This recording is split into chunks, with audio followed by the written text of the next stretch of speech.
Bonjour et bienvenue dans ce podcast Ecotrophelia. Je reçois aujourd'hui Alexandra Thomas de La Tribu du Palais. Bonjour Julien. Alexandra, donc j'ai participé à Ecotrophélia en 2018 avec l'école d'agro de Rennes, Agrocampus. Et suite à cette participation, j'ai souhaité garder le projet. Et donc maintenant, ça va faire 4 ans que l'entreprise est créée et tourne avec un projet qui a été un petit peu modifié, mais en tout cas qui s'inspire très fortement du projet qui avait été présenté à Ecotrophélia. Alors, le projet, c'est le ketchup naturel français le plus sain du marché. Donc, qui permet vraiment d'associer gourmandise et qualité nutritionnelle dans un même produit, chose qui n'était pas forcément chose simple à faire pour du ketchup. Donc, on a notre produit principal qui est le ketchup maison que l'on peut connaître. Et après, on a proposé des alternatives un peu plus originales. Donc, un ketchup épicé, un ketchup de betterave et un ketchup de carotte pour varier les plaisirs. Donc aujourd'hui, c'est toute une gamme de sauces. Je crois que ce qui est important pour toi, ce que tu mets beaucoup en avant, c'est le Nutri-Score A Ouais, dans cette réflexion. ouais, tout à fait. Aujourd'hui, on a une recette qui est Nutri-Score A, avec donc sans additifs, sans colorants, sans conservateurs, et on se source uniquement en France. Donc, le but a été vraiment de repenser euh, un produit de malbouffe proposé par l'agroalimentaire, parce que finalement son usage était quand même très bien pensé, avec un produit beaucoup plus sain et en plus qui fait travailler les agriculteurs français, donc euh, ce qui est plutôt d'actualité et très bien. Et donc en 2018, le produit qui avait été présenté à Ecotrophelia, c'était déjà la gamme ou c'était juste le ketchup? Alors en 2018, on était plutôt sur un usage similaire. On proposait des alternatives au ketchup plutôt pour les enfants. Donc on D'accord. avait un ketchup de carottes, betteraves, poivrons, aubergines et panais potimarron. Ce ce qui avait déjà plu parce qu'on a été primé coup de cœur du jury. Néanmoins, après, on a quitté le domaine de l'enfance pour aller plutôt sur un profil famille et trentenaire voulant faire attention à ce qu'ils mangent. Et ce qui nous a permis de toucher plus de monde et surtout d'aller attaquer le produit phare, à savoir le ketchup. Si on revient donc en 2018, donc ça remonte un petit peu, je Mm. pense qu'on peut te placer dans la catégorie des success stories déjà arrivés avec une certaine maturité depuis leur passage à Ecotrophelia.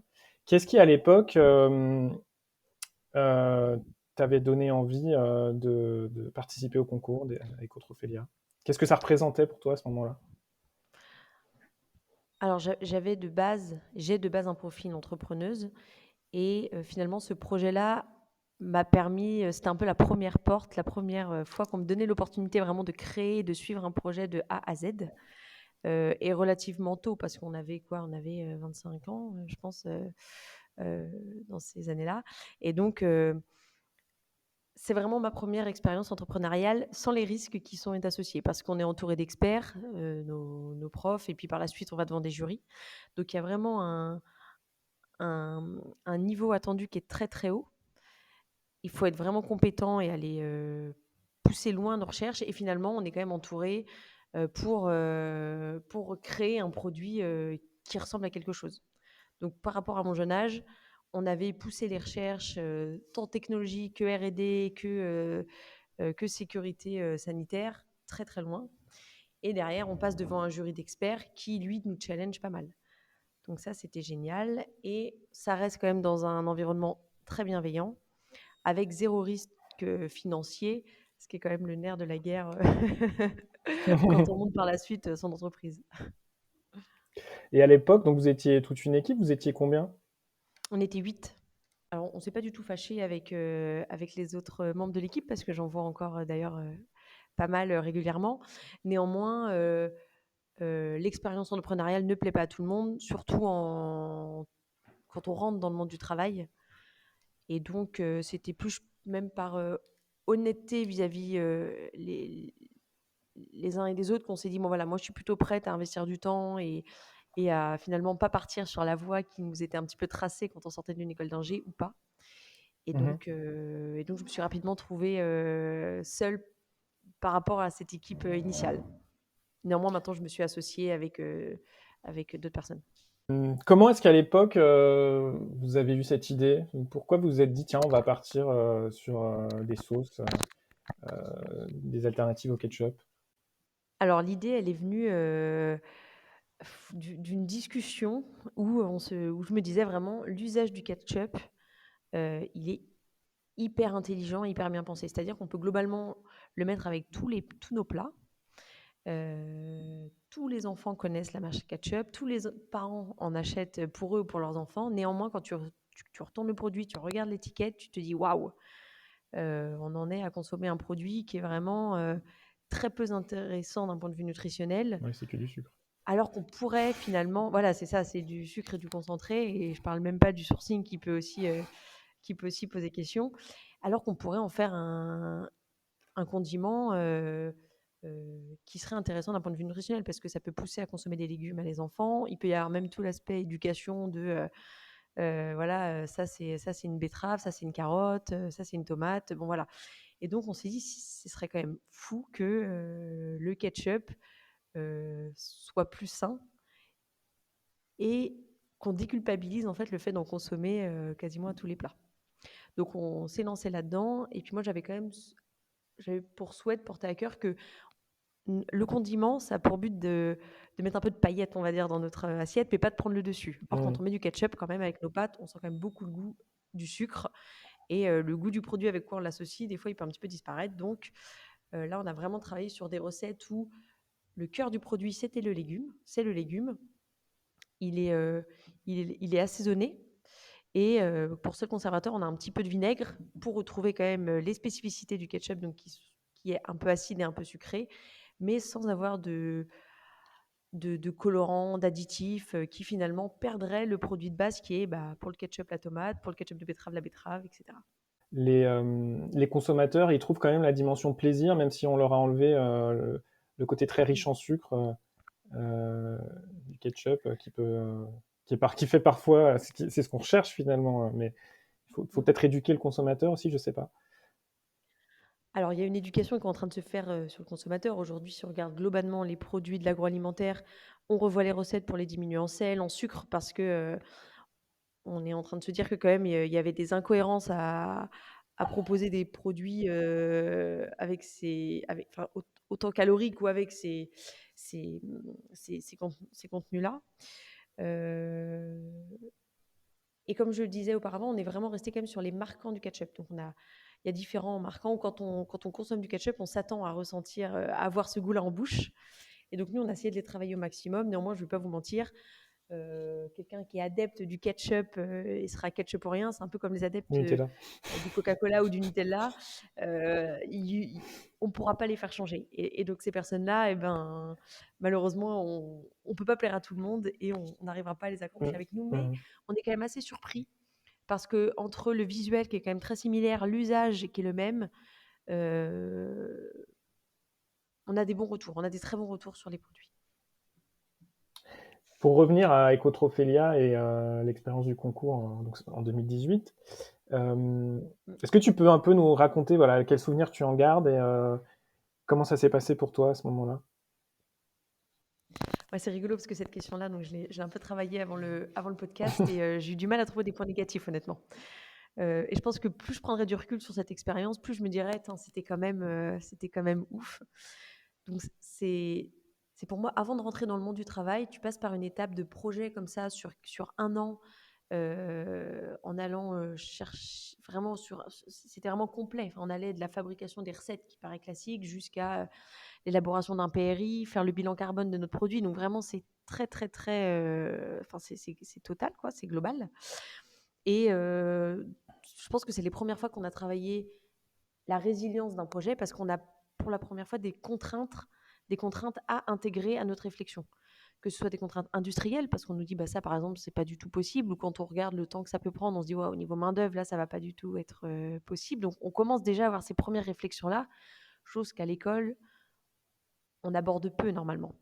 Donc, vraiment, la résilience, je pense que c'est quelque chose qui, dans toute notre carrière pro, après, est obligatoire, et c'est la première fois que je l'ai vraiment travaillé.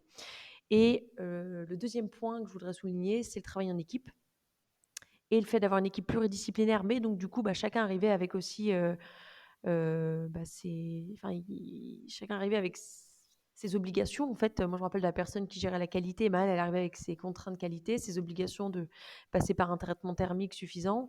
Sauf que ça dégradait le produit. Donc, la R&D disait, ouais, non, non, non, non, non. Et finalement, faire ce travail en équipe, bah, de la même façon, quand tu rentres dans le monde professionnel, c'est exactement ce qui se passe. Donc, il y a une nécessité d'être résilient, de travailler en équipe et puis de trouver une solution finalement, tout en gardant en tête qu'est-ce que le client attend. Et ça, c'est important. C'est un projet où on se met déjà dans une dynamique de qu'est-ce que le client veut goûter, quel prix il est prêt à mettre et est-ce qu'il viendrait racheter notre produit. Donc pour toi, Donc, c'est c'était une vraiment... expérience qui, je pense, globalement, m'a fait gagner des mois et des mois d'expérience professionnelle que j'aurais pu avoir par Donc ailleurs. au-delà d'être un concours, c'est aussi une formation accélérée à l'entrepreneuriat, finalement, si je comprends bien. Ouais, et pas que, je pense. L'entrepreneuriat et globalement le monde professionnel. Parce que, quel que soit après notre poste, Mais sans le côté un peu parfois trop d'avoir sérieux, peut-être, qu'on peut avoir dans le monde professionnel. parce qu'on reste dans un cadre, Donc c'est tout bénef. d'école. Ouais. Bien sûr, là, on a vraiment les bons côtés, du fait de rester étudiant, d'être à l'école et de pouvoir oser des trucs, qu'on n'oserait jamais, quand on arrive dans une entreprise et qu'on n'oserait pas non plus si on monte sa boîte. Et avec le côté sérieux aussi et rigoureux et voilà, c'est être très pro et en même temps, c'est pas se prendre au sérieux trop non plus. Donc c'est vraiment, si tu peux le vivre une fois dans ta vie, c'est top, quoi. Et je voudrais te poser une question subsidiaire, puisque tu as participé au jury l'année dernière, au jury technique du concours à Rennes en 2023. Est-ce que Ouais. de cette expérience, toi, tu as observé, tu as noté des changements, des évolutions dans le concours, dans les projets qui étaient présentés, peut-être dans l'état d'esprit des étudiants, des étudiantes? Mmh. Bah, on sent clairement que les problématiques, sociétales et environnementales, qui sont présentes dans l'actualité, heu, viennent à travers les projets.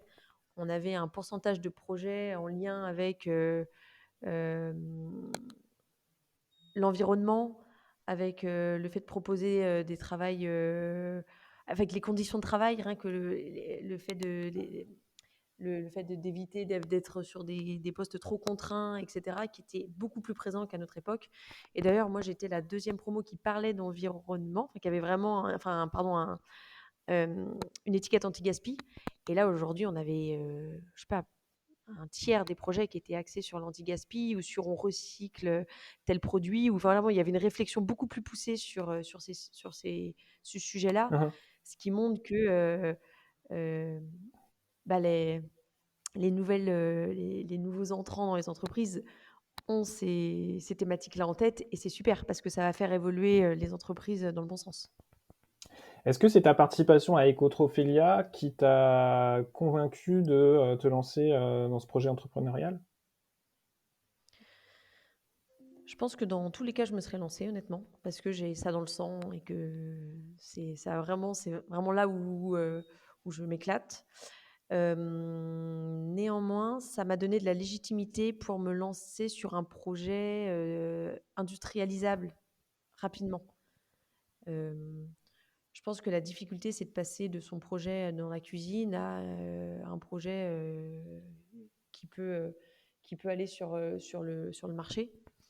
Et donc cette étape-là, nous, on l'a vécu. Et donc du coup, à la fin d'Ecotrophelia, on avait quand même déjà un produit à proposer. Et avec un produit qui avait été testé, qui avait été Il y avait approuvé le coup de cœur du et qui public, avait des du vrais jury? voilà, qui avait le coup de cœur en plus et qui avait eu des vrais checks tant au niveau qualité que technologique. Donc ouais, disons que ça a accéléré la création d'entreprise, je pense. Et aujourd'hui, cette entreprise, elle en est où? Aujourd'hui, on a un produit qui est présent sur le réseau Île-de-France principalement, euh, via Auchan. Et on est aussi présent sur des épiceries au national. Et la dernière nouveauté, c'est qu'on a ouvert le capital pour faire rentrer un industriel de petite taille, mais qui nous permet, nous, de faciliter grandement la production et derrière tout le côté logistique. Parce que tu disais que tu n'étais plus toute seule dans le projet. Vous Ouais. êtes combien maintenant dans cette entreprise? On va être 3, D'accord. avec des casquettes très différentes. Donc, Donc clairement une c'est pas mal. start-up aujourd'hui. Ouais, ouais, ouais. Alors, surtout que. Alors, on est 3 actionnaires, si on veut. Et derrière, par contre, chaque actionnaire arrive avec sa casquette spécifique. Et donc, par exemple, la personne là, qui rentre dans la structure, elle travaille à une entreprise, à une usine, et à 5 personnes qui travaillent en continu dessus. Donc, vraiment, quand on rentre dans le capital, on arrive aussi avec bah, toutes les ressources qui peuvent aussi servir à l'entreprise. L'objectif, c'est quoi? Aujourd'hui, les ketchup sont interdits dans les écoles parce que trop sucrés. Et je rêverais de proposer à tous les jeunes petits-enfants des cantines un ketchup sain où on pourrait afficher clairement que ce produit il est riche en tomates parce que le ketchup à la base c'était de la tomate, et avoir tout un côté aussi pédagogique sur la saisonnalité des légumes parce que la tomate, c'est pas toute l'année. Néanmoins, quand on la fabrique, quand la tomate est disponible, on peut avoir du ketchup toute l'année. Mais voilà, avoir cette double casquette de remettre le ketchup dans les cantines tout en ayant un apport nutritionnel et pédagogique autour de ce produit. Parce qu'aujourd'hui, c'est un produit interdit. Il y a une réglementation qui l'interdit dans les cantines. Pour les jeunes enfants, Ouais, ouais. Ça a été, ou sinon, il y a le droit de donner que des petites dosettes sur certains repas seulement. d'accord. Mais le remettre en libre service comme on peut le faire pour d'autres sauces ou même comme le poivre et le sel si on veut, ça ce serait vraiment mon rêve. Ce serait une belle revanche le ketchup industriel. Je vais peut-être dire, allez, j'ose, un jour présent chez McDo ou pas? J'attends leur coup de fil alors là, il n'y a pas de souci. Est-ce que pour toi, ce serait un sacrilège ou au contraire, ce serait une reconnaissance ultime? Ah, C'est compliqué. après, ouais, c'est ça, c'est quand même assez compliqué. Après, on voit bien que tous les industriels évoluent, hein. Mhm. Donc, donc pourquoi pas. En tout cas, c'est pas une proposition, c'est une proposition qui fait réfléchir, on va dire. Toi, aujourd'hui, à quoi ça sert d'innover dans l'alimentation, dans l'agroalimentaire? Pourquoi est-ce qu'il faut innover pour défendre quoi? Hum, Alors pour moi, il y a deux types d'innovation. Il y a l'innovation où vraiment c'est une découverte. Enfin voilà, des associations qui se faisaient pas avant, on les essaye. Enfin voilà, quelque chose qu'on n'avait pas l'habitude de consommer. Ça pour moi, c'est un premier type d'innovation. Et la deuxième type d'innovation, c'est pour trouver des alternatives aux absurdités qu'il y a pu avoir dans l'agroalimentaire.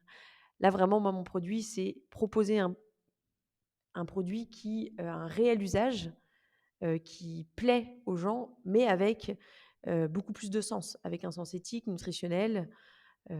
Et ça, pour moi, c'est une réelle innovation, même si l'usage est déjà connu. Donc, l'innovation, pour moi, elle se joue entre ces deux. Il y a ces deux typologies d'innovation. Et pour le coup, je me suis plutôt lancée dans l'usage est connu, mais je propose un produit qui a plus de sens, quoi. Pour finir, Alexandra, quel conseil toi tu donnerais à celles, aux étudiantes et aux étudiants qui se préparent actuellement pour préparer pour présenter le concours? En un mot et en majuscule, je vous dirais profitez. Franchement, éclatez-vous. Osez des choses qui sortent un peu du cadre parce que c'est le moment. Profiter. Bah, merci beaucoup. C'était finalement plusieurs mots, mais il faut garder profiter. Profiter, c'est bien. Merci Alexandra. Merci beaucoup, Julien. Au revoir. Au revoir.